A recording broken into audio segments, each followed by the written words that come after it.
Hello everyone, PegLegGarage here. Thought we'd give you guys an update on SEMA because these guys have been giving me a hard time. It's a month. We have 1 month. Who do we have? Where are we doing? What are we doing? Yeah, man, the countdown is on. Let's see it. Okay, what do you want to know?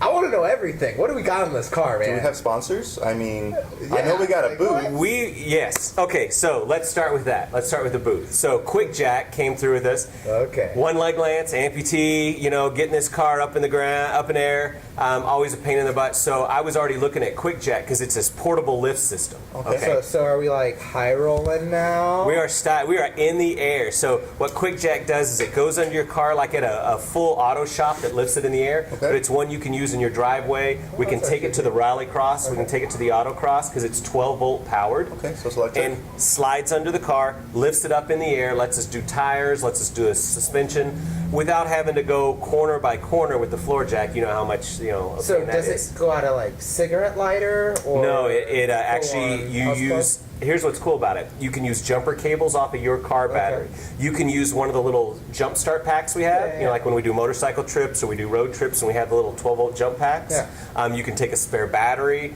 You can do a lot of different things, or you can get the kind that plug into the wall if you take a generator with you to the track. Yeah, and the convenient thing is the Veloster actually has a 110-volt wall. Oh, you're right. We can just go straight into it. Yep.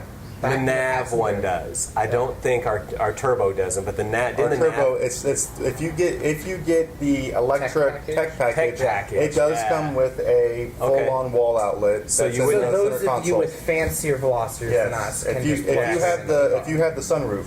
There you go. So that's Quick Jack booth 61007. That's where people can find us at SEMA. It's in the silver lot, so we're going to be able to watch all the cool stuff that's going on outside on the track. Yep. Sneak over there and jump in whatever they got going on. All right, so that's our booth. What else do you want to know? So what's this car going to look like? All right, so it's true. You're all about the looks. Nathan does like the looks of the car. So SoCal Garage Works came through. We've got carbon fiber leg, therefore we must have carbon fiber fenders. There you go. We must have carbon fiber spoiler. We'll ask him what the difference, the spoiler makes. We're going to have a carbon fiber hood, vented. I think that's going to make a difference here in Phoenix with heat soak. Yeah, a little bit. Isn't it true that as the car builds up, contains heat in the engine compartment and the intercooler, we're going to get less performance? Yeah, you're going to increase your intake temperatures, so that would impact performance in a negative way. So hopefully by swapping to a lighter weight, lightweight's nice, right? Yeah. Carbon fiber hood, it's less mass for us to take down the track. It's vented, so it'll get rid of more heat out of the intercooler. Looks cool. It's carbon fiber. It does look cool. So we got fender flares, we've got a carbon fiber hood, and we've got a carbon fiber spoiler, all coming from SoCal Garage Works. So we have fender flares. Yes. But these stock wheels and tires are a little small. Okay. For fender flares. All right. So now we're Tell me about that. All right. So Federal Tires came through for us. So Federal had this cool thing going. They put up on Facebook. I think they put up in a couple other places. I definitely saw it on SEMA's e-news site. At SEMA, remember how all the cars pull in the back lot to go position themselves in the different booths? Right. Federal Tire is going to be there, and they're going to swap tires out on cars at the show. That's crazy. So imagine everyone's all lined up, rolling whatever tires they had, and Federal guy walks up and says, "Hey, how'd you like Federal tires? We'll swap them out right here." I think so. For us, at least, they're sending us out tires now. They're sending us. It's the 595 RS RR. You'll like this because they're, I think, 200 treadwear. Yeah, I believe they're 200 treadwear. So that's going to be real nice. I don't know if you know. What does 200 treadwear mean? We'll let the engineer talk about this. Yeah, so tires are rated in treadwear. It's an iffy rating because the manufacturer can just say it's a 200 treadwear. There is not a standardization across manufacturers. But for just layman's, your treadwear is how fast your tread is going to wear. So if I have 10 treadwear, does that mean it's going to last 10 years? No. So the treadwear number is pretty arbitrary. The lower the treadwear, the stickier the tire is generally. And that's what you care about. So being, from our last autocross, we were all over. So now we're going to be like stick. So in talking with Federal Tire, 255 4017s, you know me, I like big meats under a car. I want the widest tire possible. However, somebody was giving me a hard time. I hope we're putting like a giant turbo on this thing, because it's going to have trouble getting those wheels spinning. So, okay, I'm old man experience here. 255 4017, I wanted 265 270. Why can't I put you're used to a 350 cubic inch V8 with 400 foot-pounds of torque turning these tires. That weighs 4,000 pounds. So I need a lot of... Yeah, but so why don't... at a light little hatchback here. Okay. It's pretty low on torque. It has half the torque of the V8 you're used to. Okay. So we're trying to get this so let's say I'm going to give Federal a call back and say, hey, maybe I was a little overzealous on the 255s. Oh, no. 255s are good. But you got to tell them we're putting a turbo in this thing or something bigger. You mean a bigger turbo? Yeah, a bigger turbo. So in other words, I'll talk to Federal Tire. I'll see what we got going. Maybe a 235 would match up to where we're at right now. So talking about engine stuff, I'm sure you want to go faster, right? You're digging the whole thing. Doesn't want to go faster. Okay. So 6 Element came through with us. They're doing quite a few different things that are going to help us out. So on the horsepower side, I know you've talked about the throttle response and lag and getting used to turbo lag and some of the different things. So they're going to do their stage 0 tune, because we haven't done this much to the car. And that's going to give you better throttle response. You're gonna like this. It's gonna deal with the low speed pre-ignition, which I think is on these gasoline direct injection engines, lugging the motor. Yeah. You know how if you're just like cruising, you stomp the gas, it's like and it takes off. So it's gonna help with that. It's got a few features that I think we're gonna like. We're getting a cold air intake.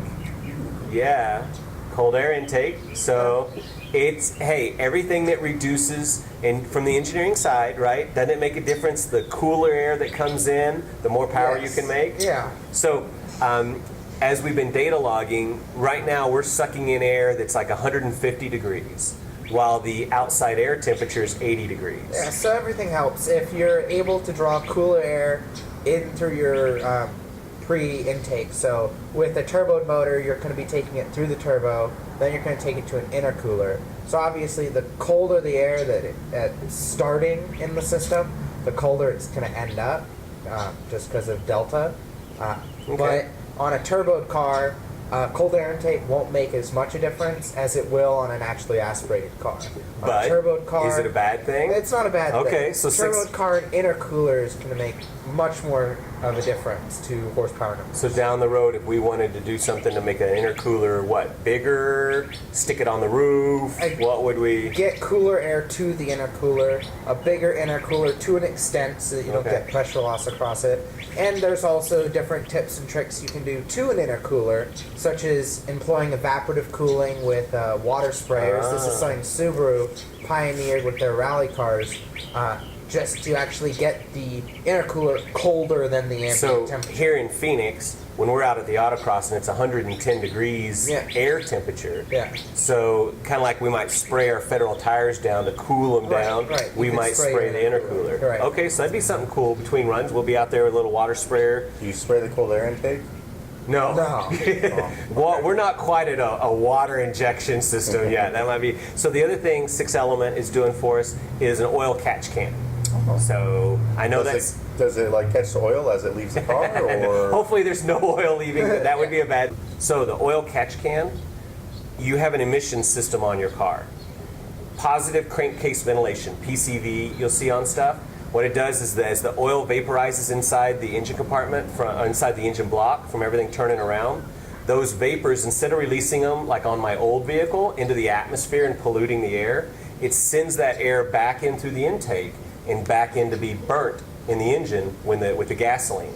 So, but we don't want all those droplets of oil collecting on the intake runner or on the valve, because if they do that, then it's going to gunk everything up. Air's not going to flow as smoothly through there. The valves are eventually going to have gunk all over them. So what the catch can does is put a filter in there and say, well, let me grab these big droplets through there. Don't let them go to atmosphere, because again, we don't want to pollute. That's the whole point of emission stuff. But we also don't want them collecting all over the intake runners and all over the valves. So it is something that you're going to have to service. You don't just install it and just forget about it, because that can's going to fill up. So as you're just doing some light driving, you might only have to do it once a month. If we're doing a lot of autocross weekend stuff and a lot of day-to-day driving, you're putting a lot of miles on, you might have to do it once a week. And you're going to be able to check the level. It has like a little dipstick in it. So, all right, so that's enough of that. So getting back to the interesting things. So we are getting our lighter tires. We're getting some lighter wheels, bigger wheels too. We're getting fender flares. We're going to be sticking to the ground.